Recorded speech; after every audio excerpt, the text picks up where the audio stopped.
Starting in three, two, one. I want to be very clear on why is there a separate award for men and women in these award-giving bodies. The first is these are old bodies and comes from conservative viewpoints, right? From the patriarchy to have a binary division between men and women. But the second is, although women categories were recognized, so to fight against the patriarchy in the past, so women were recognized in the dominance of men in the past, it's now a form of discrimination right now in the age of progressiveness, right? So its core messaging revolves around the implicit idea that women cannot compete with men. And we think that acting and singing is simply the core skills that women can compete with men in the first place. The model then from government. We posit this is a slow transition, so this will probably look like information dissemination to the people that will watch this award giving bodies. But the second is the ones that will transition will the first will be those that are really big, right? So this will be the Emmys, the Grammys, and the Tonys and a lot of different award giving bodies. But the third is this does not only go for acting, but also different forms of talent. So it's not just about acting, it's also about singing. So it's about the best album for men and women being single-fied, but also for acting, this applies to the talents. But the last is we pause it. There are lots of awards that will exist like in place, right? So there will still be a best supporting cast, there will still be a best actor, there will still be a best singer and best album. So there is still a lot of opportunity for women to win in these differences in awards, right? But the last piece of setup is why would award giving bodies do this? We'd posit that they want to establish female empowerment and they would want to create traction will most likely be accepted by the majority of people just by the fact that we are living in a more progressive world right now and women can be seen as more talented or equally talented as men. Argument one, it creates a better signaling mechanism for the empowerment of women. Because I want to note that the division of men and women is based on how men cannot compete with women because there was a skill gap in the past, right? Like, for example, in sports, we cannot mix men and women in basketball because there's a physical difference. This is large and this is valid. But we'd posit that this is exactly why we need to do this for the talents, for acting and singing, because this is the kind of skills that they are on equal footing with. So this is the only area of skills that they can be equal on because on other forms of skills like basketball or volleyball, there's just a lot of difference, right? Which is why because acting, for example, you can portray yourself emotionally, so it's a gender neutral like action, so it's about whether who can like make their audience more captivated, for example. But this also goes for singing. I want to posit two scenarios that can exist on their side government. The first is if women do beat off men, it's a win for the feminists, right? So more women will see themselves as more equal with men because they can actually compete and outcompete these men in the same category. But in the instance, the second scenario is if men always beat off women, this is a signaling mechanism that there's something wrong, right? That the patriarchy is still present right now, that we can singularly point out how women are devalued in the sense of talents, that there is now something that feminists can rally by and moderates can believe in, because there's just like there's a really visible sign, right, that women cannot compete with men by the acting, even if it's really showing that they can be equal with men in these kinds of aspects. The impacts for this is simple. The first is it changes the narrative of men dominance over women. This is important because right now there's a hidden narrative in culture that's implicit that men are always better than women, right? Like for example, we see them like the conversation around sports, for example. Like conservatives always push for men having to be different from women because women just cannot beat men. This beats out these kinds of competitions and these kinds of narratives. But the second is when it's now visible that there are issues within the patriarchy, like we can now really like dive into the issue. We can now point at it and moderates can now believe you more, and it's not just some delusion for the feminists. This is important, right? Because although there are a lot of other ways to point out the patriarchy, we'd posit that this is a really visible and effective way to do this because everybody watches these talent shows, right? Like everybody can just talk about the Grammys or Tonys or talk about these kinds of things which they can really like point out. Argument 2, the Speaker Awards division alienates gender-neutral actors. Because note that the division right now is based on the binary definition of sex and gender. It's about men and women, not about the other kinds of gender that we are creating right now. That's to say that the origins of this is dependent on the conservative ideals that there is just men and women and no other gender. But I'd also note that right now that there is an increasing opt-in from the normal person or the common person to not identify with their gender and sex binary. So they would rather opt into the third gender, for example, or some other form of asexuality. What happens is if you put these binary, you alienate them to two choices. Either they're men and women. And those that are gender neutral, that do not see themselves as just men or women, they become alienated on side opposition. Before I proceed, NPUIs. 3, 2, 1. Okay. Impacts for this is simple. You alienate those that don't see themselves in the binary. And this just gets worse, right? Because right now there is already a conservative push, like for example with the Trump push, right? That they think that men should not be the same as women. And we think that you can actually curb that trend right now because you actually put it on the bigger pedestal, right? You actually create a bigger optics way to celebrate it. Final argument, it sets a precedence for women and men and women to see themselves as more equal. Because note that right now, men can only see other men as their competitors and women can only see other women as their competitors. But comparative on government is, now men not only see other men as competition, but also the super talented women. So some Leonardo DiCaprio now has to worry about some really talented woman. Now they can see themselves as their equal and a competitor instead of just a bystander that exists right there because they are not in the same category. But this also goes for women. Women can see themselves, can see men as their competitors and not just put themselves at a standard that I can just win this because this is just the women category. But instead they can put themselves on the pedestal to compete with men. The impact for this is simple. You create a healthier competition for men and women. Now they see themselves as more equal, on equal footing, on the equity to be able to compete with one another. Because we think that the talents is not dominated by one gender, but only about the talent and the way that you can captivate your audience. Proud to propose. Thanks. In 3, 2, 1. The categorization manifested as a result of past typecasting, where movies necessarily have gender-based portrayals of characters. In the modern age, it goes beyond discriminatory norms and looks at how the experiences between actors and actresses are vastly different, both in the portrayal within the movie and in the ways in which they were able to become actors in and of itself.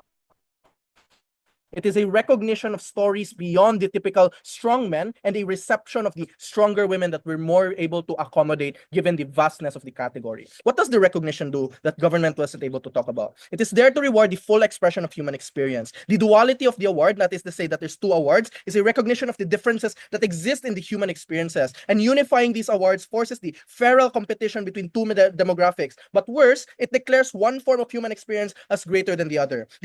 Why is this competition bad? The patriarchal nature of society creates an unfair advantage for men in the form of stories being more available, i.e. Oppenheimer, Ferrari versus Ford, or just inherently in the nature where historically you see just more men becoming prominent in history rather than women because women's voices have constantly been deprioritized. But also secondly, it also means that they get more roles, more preferential deals, more advices, less experience discrimination. For example, in comparative, I think women and gender and women and queer individuals disproportionately experience harassment, discrimination, and more stringent beauty standards that make it much more difficult for them to actually actualize within the movie industry. This isn't limited to the women, for example, but even for queer individuals. What this means to say is that the recognition in and of itself expands the accessibility of this award.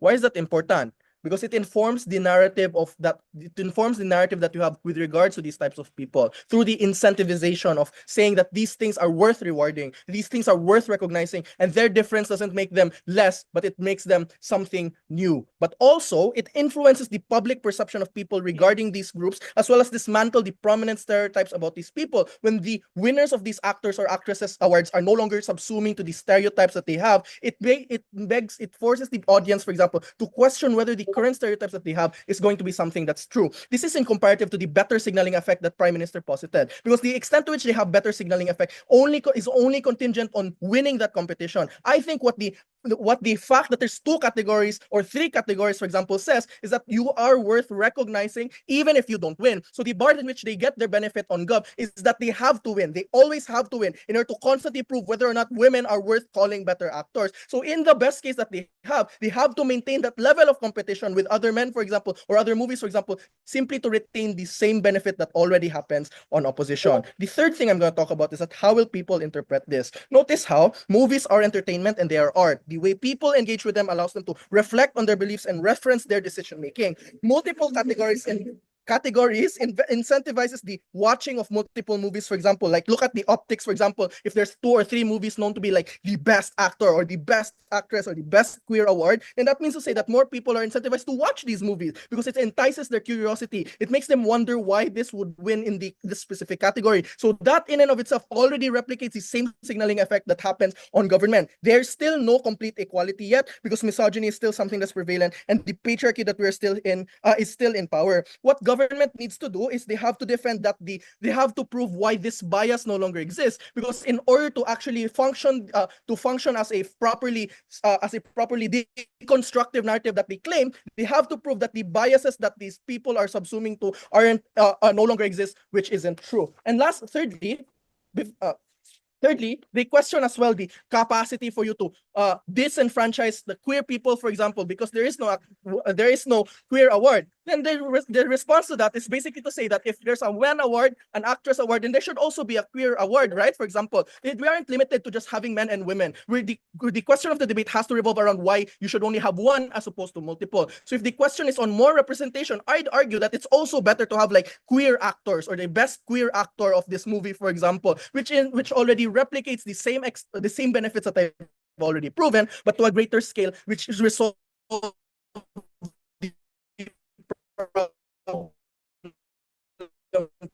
coming from Prime Minister. The first argument then is that it establishes a richer and more equitable environment for beyond the unfair disadvantage of gender. It sets a standard for what a better representation of human experience is and what human experience ought to be valued. So that standard in and of itself becomes a mechanism for people to inform themselves of, oh, this type of acting should be good, right? This type of acting should be what should be followed. And that's difficult when you unify the categories, because you're forcing women to subsume to the standards of men and vice versa. Also, secondly, but also further than that, this also reinforces the development of male-centered films. This means that there's more stories are likely to revolve around men, such as historical people, comic book heroes, or even the likely male-dominated award-giving councils at the end of the day. What this necessarily means is that you have to there's greater probability for these men to win these at the end of the day. And if they constantly are winning it 3 times over 2 times, for example, and that means that the standard for what the industry has to offer will still force women to subsume to that standard if they want to win that thing.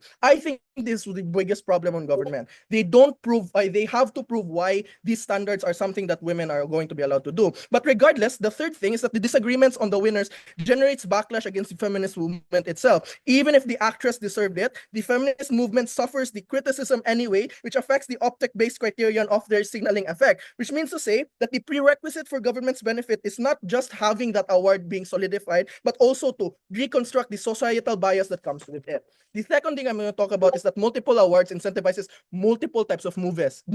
It incentivizes the creation of women or queer-centered stories so that they can take center stage. Because why do people make movies? It's all usually about passion, but it's also usually about profit. The fact that you can claim your movie and market it as, oh, best actress, best queer actor, means to say that you have an active profit incentive to fund these types of movies, to look for these types of stories, and to represent a greater spectrum of human experience. That means to say that you have a greater chance of getting women's stories out there in the population so that you are no longer subsuming to the stories that the patriarchy forces you to do. But what happens next is that you also give more opportunities to these queer individuals, to these women, for example, to get the final chance that they've always wanted throughout their careers. This is exclusive because the competition that happens on government forces them to subsume to whatever standard the male-dominated film industry happens to have.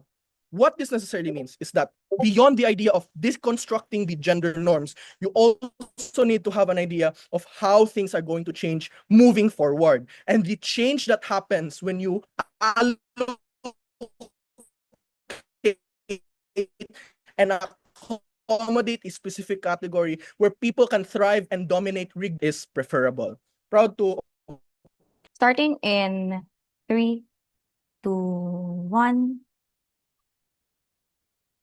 The reason why we have an undivided society or community or even an undivided world is because of the existence of categories. It's because of the existence of spaces that discriminates you from going into or not. The first thing that I want to do in my speech is to respond to the case of opposition, because opposition told you that the recognition in and of itself is a celebration of differences of humanity, which we think that it's not solely an exclusive value coming from opposition, because you're still able to celebrate the differences of humanity even if you only have a certain or a singular award across actresses, across actors. I'd even posit that you ought mostly or genuinely, sincerely celebrate differences of humanity when you are not binded by certain categories, because it means that you cancel out any forms of discriminatory values you have in the first place for you to nominate a certain person in that certain category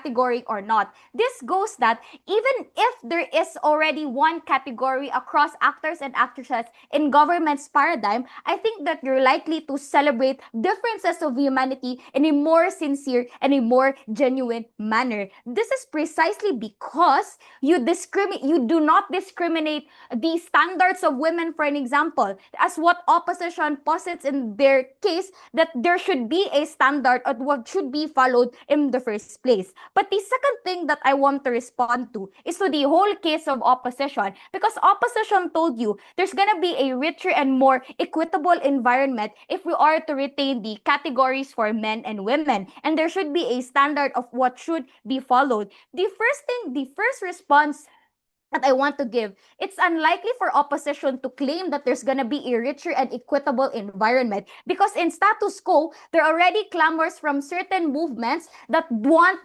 these Eagle awards, for an example, like the Emmys, Grammys, and Tonys, for an example, to dismantle the certain categories for men and women. Therefore, the existence of the clamors in and of itself in status quo is already a manifestation that the artistry environment is already not equitable in the first place. I'd also like to posit that it's unlikely for opposition to claim that there's gonna be a richer and equitable environment, because the existence of the category is in of itself is not equitable in nature. The category forwards a notion that this is only the standard that women actresses should be judged in the first place. Therefore, the standards of what should best actor will be used cannot be used on women, which we think it's discriminatory in nature because it limits the artistry of what women should do in the first place. That's why we think that's very harmful. This is where also I'd like to engage to the probably a burden to government on how there's gonna be more stories of men, so the probability of men winning is greater versus the probability of women getting those recognition, right? We think that in status quo, it's not happening, that there's gonna be more male stories in general, because I think that we ought to see in the movie industry, for an example, or in the drama industry, there are films that focuses on women, for an example, on women's struggles at that. And I think we see that in the recent awards, women have dominated these certain things. And we think also that the inclusion or the disregard of those categories for women and men is not something that is novel in society. Because as we see in Korea, for an example, in SBS awards, although there's still a category for men and women, there is a very higher distinction that is the Daesang Award that does not discriminate men and women. Therefore, in those high distinction award, women can win over men,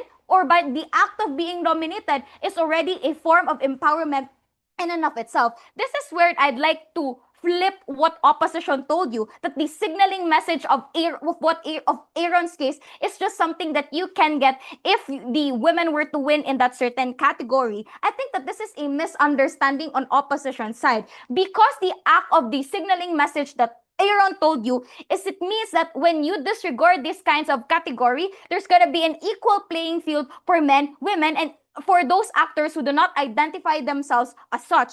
they think that this is already a form of empowerment in and of itself. That doesn't mean that you have to win, but by the act of being nominated on something that is of equal playing field is already a form of empowerment that opposition cannot co-opt. This is third thing that I want to respond to, and how opposition weirdly say that in terms of profit incentivization, there's more likely to for the people to watch over something because an actress of this is being regarded as the best actress. I think that's value neutral in general. I think people are more likely to go into movies that says, I am the best actor of all the actors and actresses of the playing field. So I think you have more garnering. I think you're more incentive. Your people are more incentivized to watch that kind of movie if there is a higher distinction award for across men and women. What is it, the extension then coming from government? The first is that on principle, and how it's a historical reparation for women. The premise of this is that male and female categories are made by male or motivated by patriarchal values, meaning it's manufactured because of problems male created. The act of disregard to categories does not only as what Aaron told you, a signaling message, but a reclamation to women artists and actors in the field. If they're able to trash out and not participate in a category that is made by men, because in opposition's world, women continue to be submissive and tolerant to categories that the existence will be tolerant to categories is already a discrimination of their craft because they're just being subjected into a standard that is being made by men. We think that in government's world, we're able to trash and cancel out these kinds of values, so we're able to empower more women into certain categories. Certain award rather. The importance of this is that the reclamation is a win to feminism movements that is in opposition to what opposition told you there's gonna be backlash and or the LGBTQ movements because they're being seen as equal contenders regardless if they win or not. But the second thing is that you also equal the playing field for non-cisgender actors or artists because in status quo, in opposition's paradigm, the non-binary actors have to submit something that they consent to be nominated in the best actor category or in the best actress category. They're being subjected in a process that tramples their dignity and how they identify themselves. We think that this backslides the progress made by the community as a whole or even the advocacy of that certain actor and actresses. I think with all of those harms, I think the profit incentive or the fostering of what has been before is not worth the trade-off on op things. Starting in 3, 2, 1. I don't think that a world where everybody boils down to men and women competing and always one-upping one another is a meaningful world that they want to posit in government. And I want to note in this debate that they greatly misrepresent the whole clamor of progress and the whole clamor that people have wanted insofar as progress is concerned. Because they want to say that, oh, what people really want is for us to know who is better. Are this the men or are this the women? That we think that this greatly contradicts the reason why we have recognitions in the first place as to why there is the diversity of these categories. Because this is a means for us to recognize, for example, that women can be actors and men can also be actors and whatnot. We think that the signaling effect that's better under the world of government exclusively is one that we signal towards the upcoming generations. What does this look like under the world of opposition? This looks like insofar as we maintain this sort of categories, for example, insofar as there are instances where there's going to be like chance of like only men winning for 3 consecutive years, for example, then it means, for example, that we deprive the younger ones of actually seeing themselves within these types of positions. We think that the progress that has happened in the past is something that's necessary at the present because we don't have the necessarily assurance that progressiveness is going to be sustainable at present given the unpredictability of the global scale and whatnot. But I first want to go with my extraneous responses to that speaker right before me. The first thing she posits is that, oh, there's going to be sincerity, but note how likely is for this sincerity to happen insofar as people are so focused on the competition, whereas insofar as they can also lose sight of the value of these films, for example, this is to appreciate one another, not just to one up one another. We think that it's more likely for them to actually one up one another because of the fact that you're pitting them against each other at the point of which you remove this this separation of category. But the second thing she says is that, oh, there is clamor, therefore it's justified. But note, panel, how intuitively this is something that you have to question, because we think that any sort of development can have a violent reaction, likely from the radical or the conservatives, right? But we still push for development because we see the extraneous benefits, that is extensive benefits rather, that is able to posit and for its sustainability. But we think that if the full premise of argumentation from is that, oh, there is this existing clamor, then you have to question, for example, the integrity of the cases, because they never prove why such radical impositions, for example, should be the priority at the risk of all the harms. I'm even going to further posit in this debate, which is where I go to dismantling the whole argumentation that government posit. Government says that the creation of a separate category for awards was relevant in the past, and this is a concession towards the whole benefits in the timeline to recognize women who weren't being recognized. But note how they have no proof as to why this is not the case at the present, other than intuitive prompts and appealing to your progressive bias. And I have 3 levels of engagement to this. 1, if the world really is so progressive as they paint in government, I don't see why everyone can just hold their hands and enjoy the progress and sing Pambaya, men celebrating women recognition, and vice versa. This can happen in the world of opposition. It's happening at present. We don't see why you have to bring this equilibrium. But secondly, uncompete true that under our world you have to compete against other women, for example. Then it's worse on them because you create more enemies for yourself. At least in our world, you have the feminist movements, for example, affirming that even if you guys are competing in the same category, women should still exist for women. But you don't have such narratives under the world of government. But thirdly, I want to flip the entirety of their cases, because I don't think that any sort of progress in the world can just be assumed to be sustained infinitely. Which what this means is that there is still a great part of the world that is highly conservative. Thus, the democratic backsliding is something that's far worse under their world, contrary to their deputy prime minister's lie. Therefore, we say that this existence of these categories is a preemptive measure being addressed by the visibility that you're only able to get at the point of which you have difference in categories. So, in conclusion, the government's central case that they bank on progressiveness is already a wash in this debate, which leads me then perfectly to my first extension. But before I go there, POI. I think that expanding the competition is not really the problem in the industry, because as you said, the recognition means celebration of the craft. So we think that the burden of Gov on increasing competition is not really that important in this debate. We're not increasing competition, you're increasing it on your side, because they have to compete for one award instead of like having one award like something that's more assured for them. It's more likely for them to have access to these awards under our world and have access to recognition, therefore more incentive for them to participate, which is already an exclusive benefit under the world of opposition. But this opposition in this debate, which is to say that I want to parallel this debate to as to how we have different awards for best films for different genres panel. Because note how we have best films, for example, for drama. I don't think that everyone else, but because we recognize the diversity and the value that can only be portrayed within this genre and should only be compared to those that are elect them. Because I don't think that it's right for you, for example, to compare a bush to a tree if they have that are more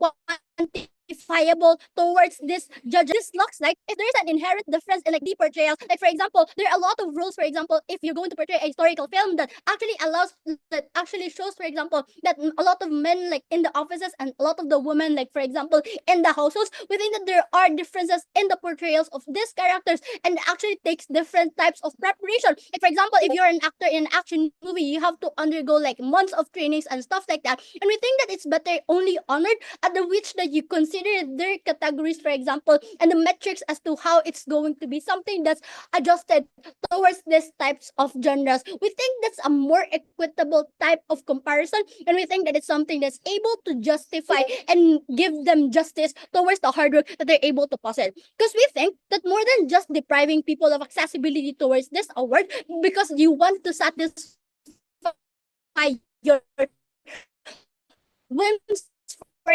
example, of wanting the whole meaning of why we have films in the first place and the value of humanity. But most importantly, what we prove excellently coming from the world of opposition is that there is a need to preserve and sustain the development, because it's something that's worth celebrating, and it's something that remains to be relevant at present, and it's going to be relevant at the future. For all those reasons, very proud to oppose rather. Yeah, starting my speech in 3, 2, 1, go. I want to do a few isolated responses first, or just general responses to the case of opposition, and then proceed on discussing where my women are actually better off, but secondarily on where the media industry is actually going to be better off at the end of the day, which is a missing analysis coming from opposition in the first place. The first thing that I want to target is this idea that coming from the deputy leader of opposition, when they say that people are going to be more focused on competition, therefore the sincerity that Deputy Prime Minister actually argued does not exist. But the first response to this is that I don't think that you ought to paint viewers as something as a monolith. We think that if there are people who will still be focused on competition, we think there's people who are still going to be focused on sincerity, for example, and whatnot, are still also going to exist. What this simply means to you then is that these things, or these people, for example, who like value, for example, the like addressing the discrimination that exists on the media industry are people who still continue to exist and probably are capable of mobilizing, for example. It's important for you to be able to address the kinds of problems that exist in the first place that affect women in the media industry. This is important because on the metric of solvency, just having more clamor, for example, for you to be able to address those types of problems that women in the media industry face are going to exist. But secondarily, they also say that progress is not sustainable. But I think that progress is going to be sustainable on our end, because primarily we think the society is becoming more progressive. So this means that you're able to actually sustain and increase the possibility of people trying to call out, for example, if ever it's going to be difficult for women to enter into to the single award category. But secondarily, we think this also means that we think that progress is self-sustainable insofar as it's also in the interest of these awarding body, for example, to make sure that they're probably financial interest, for example, are going to be sustained, which is contingent on the clout that they get in the first place, which is going to be affected if you're going to face backlash, for example, if you make it difficult for women to enter into these kinds of things. But really then onto the idea of recognition of differences, because firstly, I think that the differences are not something that exist only on the division of category. We think this exist in the story itself, and we think it's likely that you're able to have differences insofar as that means that you are able to reinforce competition, for example, because they still have to vie for one. They have to vie for one award, for example. So this means that you're still able to get more better kind of stories, for example. You incentivize them to improve their quality, for example, and you incentivize more novel ideas, for example, and you're able to maybe just make sure that you're going to incentivize a better quality of a better quality of movies and kinds of produces that these male and female talents actually produce at the end of the day. So we think therefore that you're able to still have this kind of differences, and you actually make it richer on our side because of the because of this active force, for example. It's just that they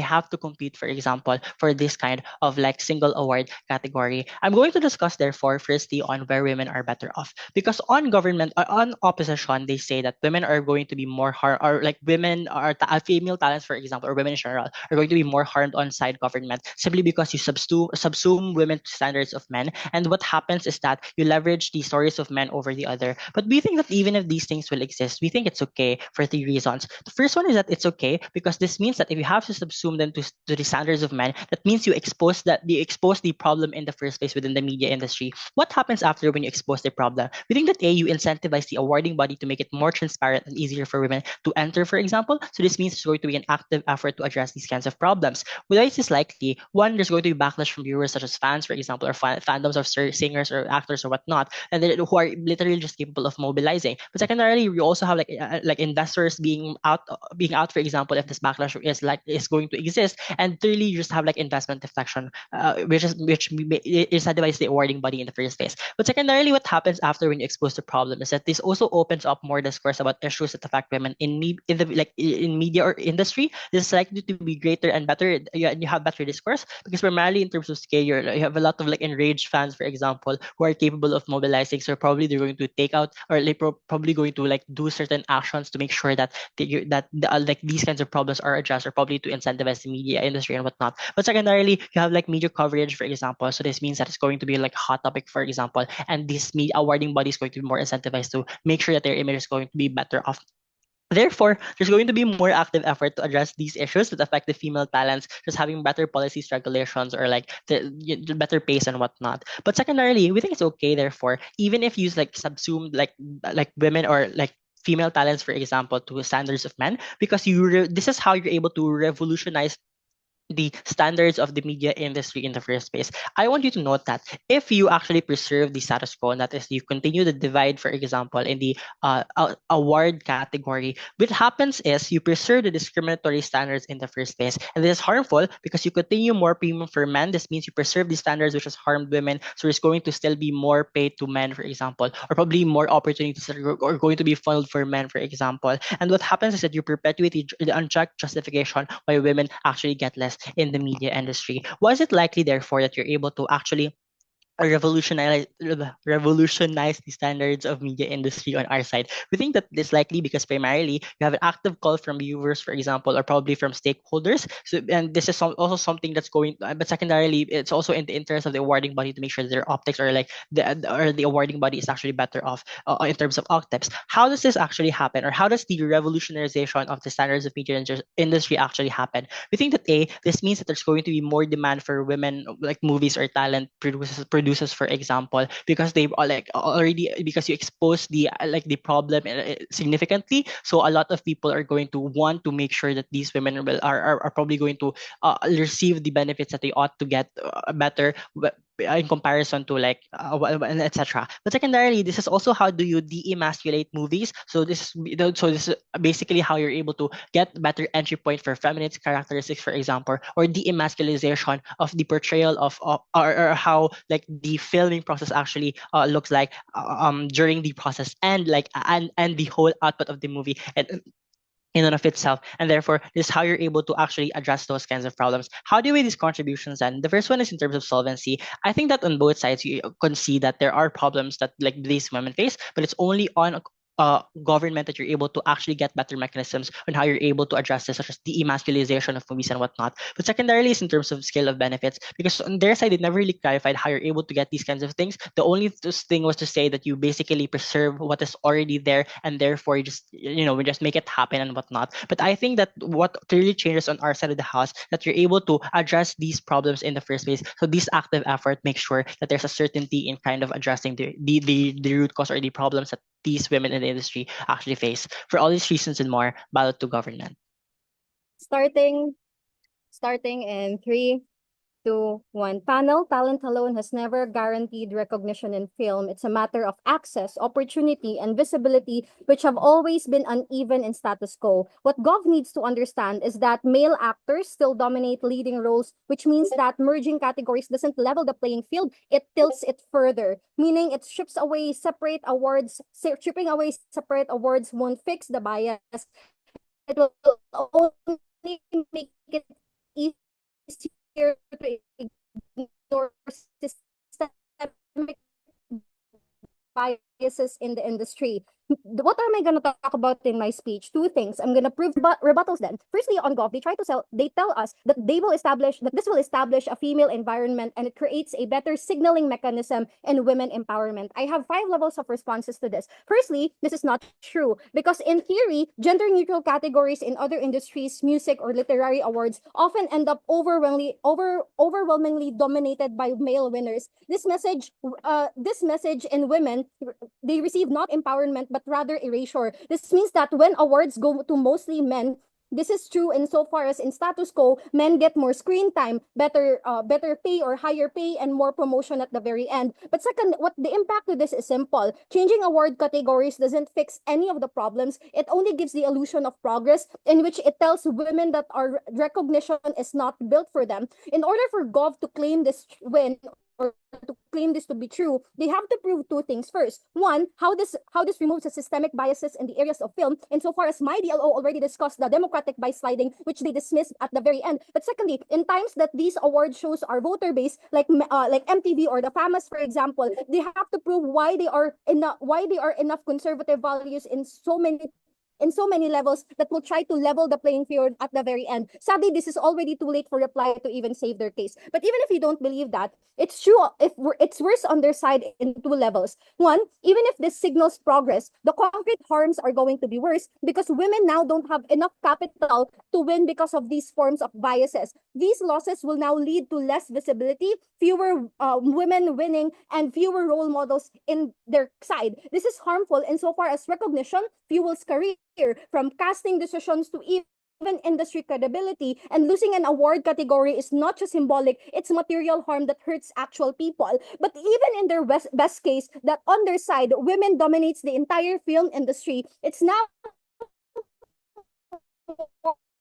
worse insofar as you make it as a men versus women. It gives the entire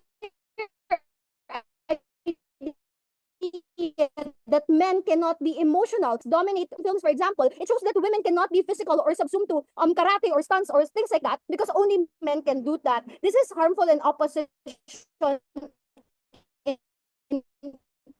losing analysis for government. Films are influential as what may in movies, but trickles does not just exist in movies, but them. This means that it enforces an unhealthy form of competition where from that fan rage that GovWhip was trying to discuss is something that is harmful insofar as it creates a narrative that one gender is always going to be inferior than the other. But secondly, it does not just align with what the feminist movement actually fought for in the past, for which what they only over wanted was political and social equality in all sexes, because feminism never wanted to be above men, only in par with them at the very end. Even if there are harms on opposition, it's mitigable insofar as op fights for reform without the removal, meaning you can improve representation within existing categories by one, broadening the kinds of roles celebrated, or broadening the award system by adding a new category, for example, which they never responded, which makes them unengaging technically. Meaning we keep recognition while, for example, tackling the underlying bias. On Gov's side, once you remove the category, there's no guarantee that anything improves. But lastly, then I'm gonna flip their argument by saying that separate categories are the real signal of empowerment. This means two things. A, these categories exist because handed out, meaning they represent a hard-won space. Some signals that we still care about uplifting marginalized voices, especially when the system is unequal, and removing them signals the idea that we're done fighting when in fact we're not. What Gov lacked in this debate is the quality of representation that you get.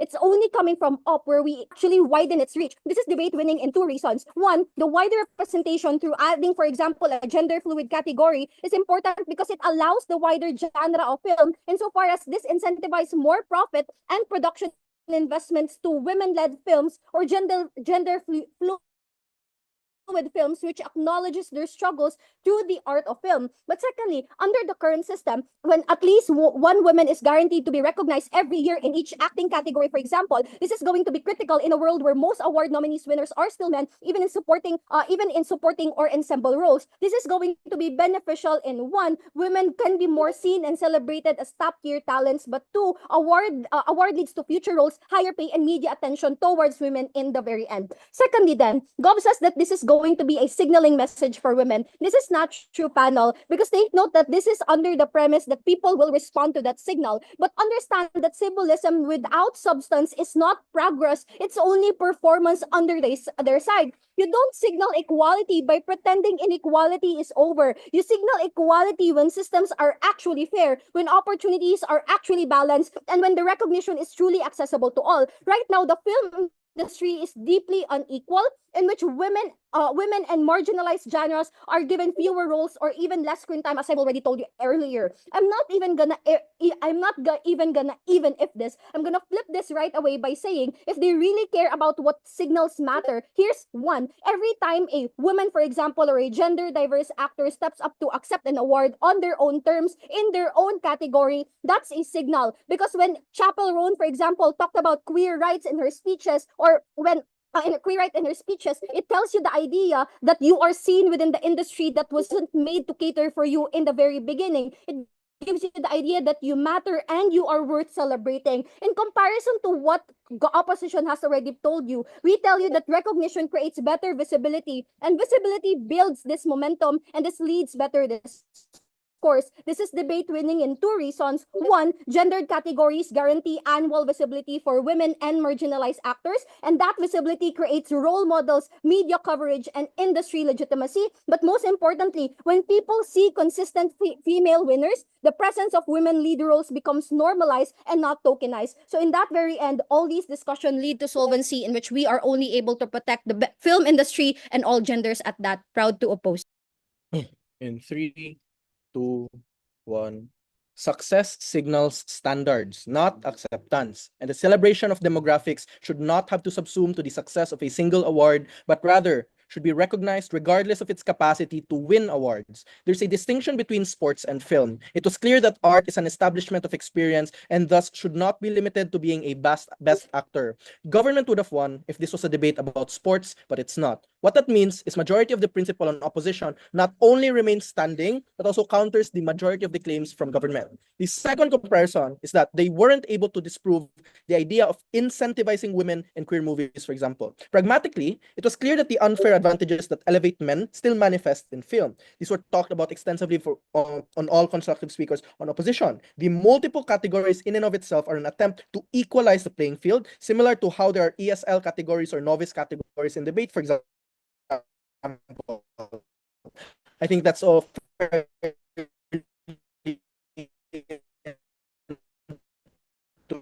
already. The net benefit of access is still standing on opposition. Postable and palatable. But in order for that call out to be effective, you have to prove that you will reach the critical mass that you need in order to change an entire industry. That an entire industry that doesn't involve just women, for example, but also men, also people with differing values from yourself. Which is why the repetitive question on government was always to question, is the bias still existing? Because at the point in which that bias is still existing, it becomes incredibly difficult for you to build up enough traction for the benefits to accrue on government. They were never able to prove this. What government needed to prove was how a unifying category will not be subject to this patriarchal advantage, for example. Absent this analysis, it becomes difficult to credit their analysis. But the third thing is that the value of expanding creative freedom is a better avenue for representation of the spectrum of human experience, especially experiences of women and queers, for example, who have been erased for far too long in history. The single category consumes this creative freedom by erasing the incentive to be creative. Opposition was clear with this. We say that the likely streak of winning from men is more probable than the streak of winning from women, for example, given the structural reasons that have happened historically. Eventually, this erases the perceived value of women because they're less likely to win. What this does is that governments says that nomination is enough, but they never prove why. Because if it was true, then nomination in Best Actress and even winning Best Actress would yield the same replicative results that they wanted. They say that movements already clamor for this unifying change, but fail to prove why those movements in and of itself should be the best arbiter of women in all circumstances. I think sure, even if these movements were able to actually clamor for these things, they don't necessarily prove the logical link necessary to prove why that clamor in and of itself is a representation of all women in general. I think that the better representation happens when the best actress wins and when their people understand that there is a best actress or that there is a best queer, for example. I think that what happens in government is a problem-solution mismatch. But fourthly, government forces women to be valued only when they succeed. On opposition, at least every year, there's at least one woman to have guaranteed to have their career bolstered, which allows them to fight for feminist causes in the future and trickle down through pragmatic and representative benefits, right? Or also incentivizes other film directors and film creators to actually invest in women and queer-centered movies, because there's a specific category that gives them the capacity to market and profit and to like gain recognition from it, right? What happens on government is women and the incentive to create women-centered stories is de-emphasized. There's a much greater burden for them, which puts them at a disadvantage already on top of the patriarchal advantages that were discussed earlier. What necessarily happens on government is that if you really want this competition to happen, then that means to say that you're only ever going to be successful very, very few times, because it's very difficult not only to penetrate into this industry in the first place, but also for you to actually regenerate the incentive that we've already gotten from the from the separate categories. But lastly, I think the principle still stands at the end of the day, where the capacity for you to explore more themes in terms of the spectrum of human experience, rather than standardizing a specific set of movies, for example, when you unify, is something that allows these people to, even if they don't win, allow them to fully express and represent themselves in a better way. Proud to oppose. Thank you. The biggest assumption that op makes is that men will always win, or that women will always be subsumed by men's expectation. But note how they never responded to the signaling mechanism on when men always win over women. Because check your note. We engage with the possibility from PM, right? That feminists and fans will backlash on you if men always win, meaning that you get discourse and you actually get to solve the problem. Because the opposition argues that biases exist, right? Which means that they agree that there is an implicit belief in society that men will always be better than women. It's on government which you can solve that because you put it on the spotlight. But also note how this doesn't respond to the mecha PM, right? That acting and singing and other talents by men and women are not that different. Because I am captivated when I see Leonardo DiCaprio breaking down and be vulnerable. But I'm also equally captivated by Demi Moore's portrayal of a breakdown, which means that there's just not that much of a difference between the human experiences that you get on both sides of the house. But also notice how they lock the debate about acting and human experience when we explicitly explain in the model that it's also about other talents like singing and other forms of media, which we already explained that this is the only form of a form of arena that men and women can compete on the equal grounds, because on other forms of industries like sports, for example, they simply cannot. What did the opposition say? The first thing they explain is that there will be less films about women because there's less incentives for them to create films. But they never really explain the incentive analysis of filmmakers. They just make the logical jump that since there's no chance at awards, they won't want to create films about women anymore. But just vibe check this panel, right? Filmmakers are profit driven and they still want to appeal to different demographics, which means that there will still be films about women. I don't think that they give enough incentive analysis to explain that there will be a lack of women films, right? Like, this is just ridiculous. But the second thing they explain is you celebrate the human experiences because there's a difference between men and women. I'm unsure as to what's the extent of creation of human celebration on their side of the house, when we already explained that this is the same skill set for men and women, right? It's about who captivates the audience more. It's not about the like binary of who can do men better and who can do women better. It's about captivating the audience. Like, I don't understand why opposition cannot like understand this, right? But opposition whip agrees that feminists wants to be on par with men and not want to be on top of men. We already explained that's exactly the point, because in other industries and skills, men and women are divided because there's a valid difference, right, in skill and physical differences. But women are just as captivating as men, but maybe even more. Like, for example, Taylor Swift is probably bigger than any of the male artists. Like, she can easily win over men. Like, this is just a testament that women can already win over men. I don't think that they sufficiently explained that women will just have zero chances at winning everything. Like, this is just a ridiculous characterization. The last thing he explained is that men are going to dominate and win 3 years in a row. We already explained that this is exactly the point. There's no other way to point out differences between power dynamics between the two genders, between men and women. The implicit assumption in status quo is that men will always win over women, which means that there's just no way to challenge that. What did government say? We explained that you alienate those that don't identify with the binary, right? The only response was to say that there will still be queer awards, and that's why we support it. But their burden is to defend status quo and the burden and the binary divide of men and women. Because Aika already explained this clearly, that it's a beatdown of your dignity and identity because you're forced in the binary instead of being seen as just human, as a human that can perform in the talent industry. And I don't think that they were sufficiently able to respond to this claim, which means that governs. Thanks. So right off the bat, the call, and then the I'm gonna skip general feedback because I think I've delayed a bit long enough. Just chat me later, Facebook Messenger for feedback, and then the OA. So on to the call. I think this is an incredibly close, contentious debate. Lots of good material on both sides. Unfortunately, one team has to win. I gave the win to side government. So repeat, government side wins this debate.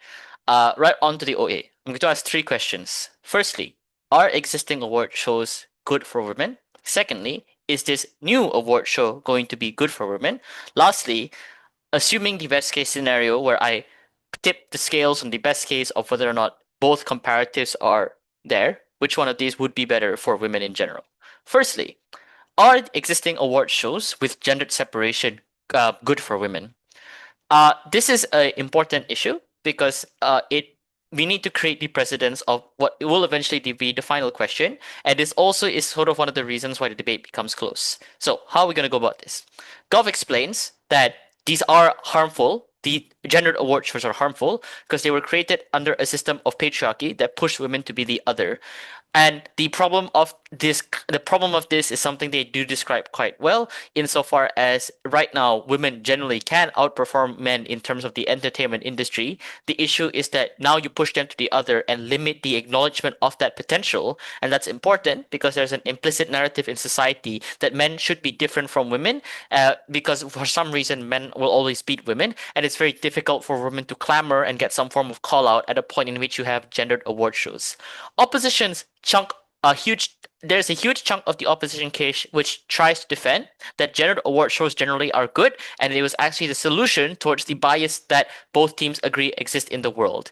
The way that these award shows exist to help women's representation is to recognize the differences between the human experience and to do demographics. So the way they illustrate this is explaining to me things like women-led shows that came out as a rise, or at least from the incentive to want to win female category awards. It informs the narrative that women's art and women's worth are worth recognizing to be pushed into its own category. So that is a positive signal, which also creates a visibility for women, which they claim will dismantle the existing stereotypes, because now audiences have to question the stereotypes they had against women if the recognition of women in these award shows is something that does exist, which is direct engagement against the government claim that women were not able to push out, and also directly challenges the characterization that the gendered separation creates a, like what you say, harmful uneven playing field for women by saying that no,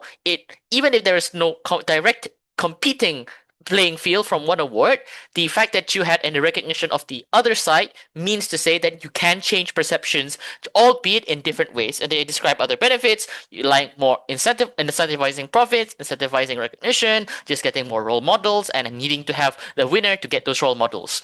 Cool. How do we then conclude this clash? How do we then conclude this clash? I asked the question, is the reward show enough to recognize women, and is the quality of that representation in the status quo enough to ensure that women are this? And it all comes down to which narrative I believe about these award shows. Are these going to be inherently limiting, as Gov says, or empowering, as Op says? Here is now where I give some bits of criticism towards the way I evaluate Gov's material in this clash, because the basis of material from Gov comes under the premise that such a force in society is significant enough that it diminishes the existing value that it places onto women in the entertainment sphere. But there's a lack of substantiation to why that force in society beats the victories and protections that opposition argues happens within gendered award shows, specifically gendered recognition.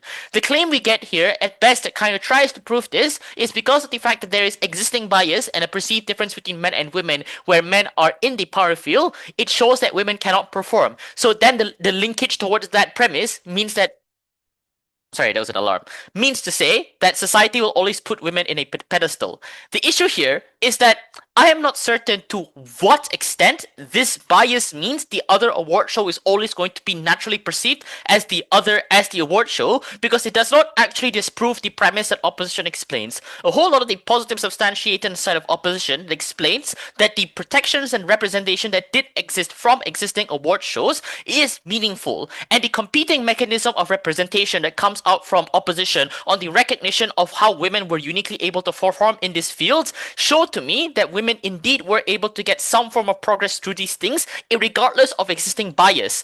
The final hurrah that Goff says then is that, but this is either somewhat tokenistic and there's an inability to call out this bias. But this again does not beat the pre-existing benefit of the representation that you did manifest. I think what I needed government here to do was not to explain, was to analyze specifically why is it that the kinds of benefits that opposition pushed, i.e. the unique forms of representation, even if it did exist to what they describe as their best extent, why was this something still limiting? I.e., even if opposition gets their unique wins, their competing mechanisms of representation and showcasing a diversity of experience within women, why is it that that is not enough for women's recognition in talent, for existing harms in the industry to be perpetuated and slowly?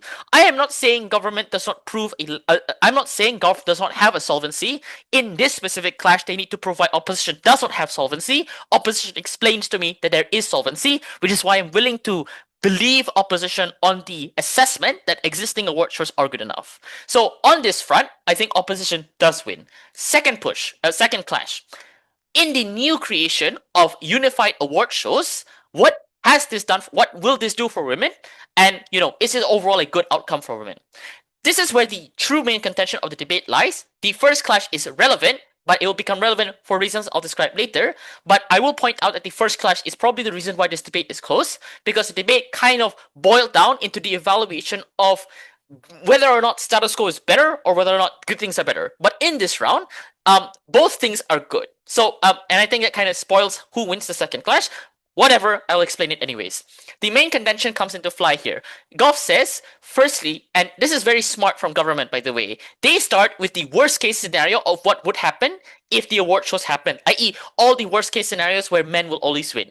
I think this is where the strength of government comes, which is the huge amount of mechanistic work to explain that the beginning point of discourse to showcase that women have a problem in the entertainment industry can only come if they do things like lose quite a lot, where you create the avenue of discourse for women in the industry, and they mechanize this quite well. If women continuously lose, fans clamor, you create some form of incentive, optical incentive for award shows to get their shit together and fix the worst case scenario. I think this core claim does not get beaten, and it will become relevant later to how I evaluate this clash. There are of course other benefits that they describe. Firstly, they try to flip the argument that comes out earlier from opposition, which is the recognition of human experience, by saying that the recognition is even better because it is now competing with other experiences, i.e. the experiences or the movies that men do. So you cancel out the negative perception that possibly happens from the positive bias, but you're also able to celebrate differences more as long as it competes with each other in this playing field. Then they say, well, now you also level the playing field because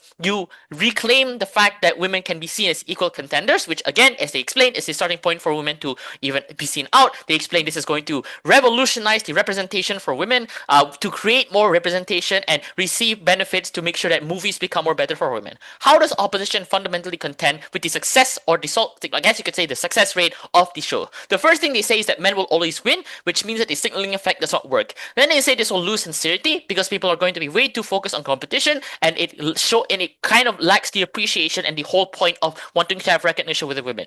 And there's a whole lot of substantive mitigation done on the quality of discourse by saying that, it doesn't actually explain. They try to question whether or not this actually leads to biases. They bring up forces in society like democratic and conservative backlash, which explains it possibly could be backlash even if women succeed, and it's unclear why men succeed. And I think there's also still a whole lot of meaningful characterization done on opposition to explain why why men will always have an advantage either way, which then somewhat mitigates the relevancy or the likelihood of this award show winning for the side of government in terms of women winning.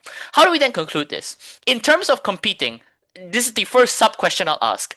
I think whilst is fair to point out that men might have an advantage, government has a lot of strong mitigation against this. They first explain that the nature of acting means that even if men have more opportunities, empirically speaking, there have been more recognized women in the field, and it means that there is a possibility for women to win and beat men in their own playing field. I am not sure how much the characterization of men having much benefit remains relevant to this day, because even if it is true, it's not clear why they are losing, why men will always beat women in 100 times out of the case. But even if that was true, that is where, again, we bring back the reason, the Gulf's strategic point here on bringing in their worst case and explaining a unique delta on the improvement of the perception for women, where they say that even if women lose 10 times out of 10 times, that is something that people will not take lightly, and it is the unique tipping point for beginnings of discourse to happen, i.e., you create a more relevant form of discourse which questions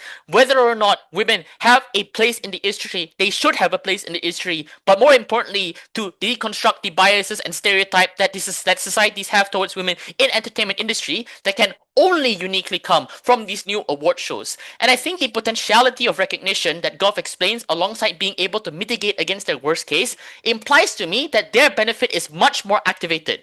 Even if I believe the mitigation from side of opposition that questions that in the worst case it might be tokenistic and it's still contingent on women winning, I think regardless of that, the conclusion towards that mitigation does not do much to disprove the core benefit that you begin the roadmap of discourse for women. So at the end of this, I can credit opposition's response, but I cannot credit to how much extent this wins entirely in terms of the thing.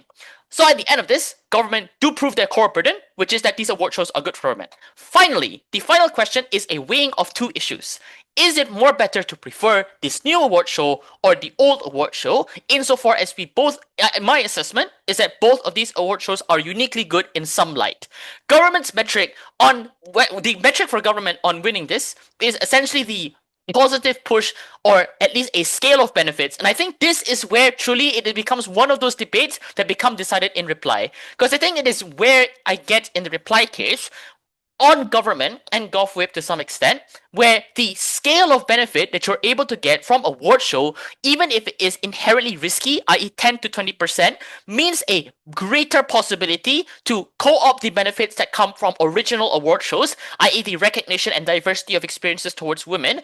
But even in the worst case, I think government wins is explaining how you can at least solve a problem even if you don't get existing recognition. The issue with the win on opposition, if I believe the full extent of existing award shows, is that yes, there are good benefits. Yes, you have incentive to invest into women's wins. Yes, you have incentives to recognize and protect women in a field where men possibly could be dominating. The problem is, if I concede earlier in the OA that these harms are not a tipping point to deconstruct the ability for women to win, then the necessity or the urgency of gendered separation shows become less relevant to me, and therefore the weighing is that the tipping point for me to believe whether or not which shows are better for women comes down leaning in the scale of Gov, where they explain a higher possible delta or positive solvency to happen towards women. So at the end of this debate, it becomes a close clash because both teams fundamentally prove their burdens and are able to engage in the worst case scenarios and prove unique extents. It just comes down to the weighing of both teams' positive contributions, and in this case, government is able to edge it out by proving a far larger delta and more scale of benefit for women.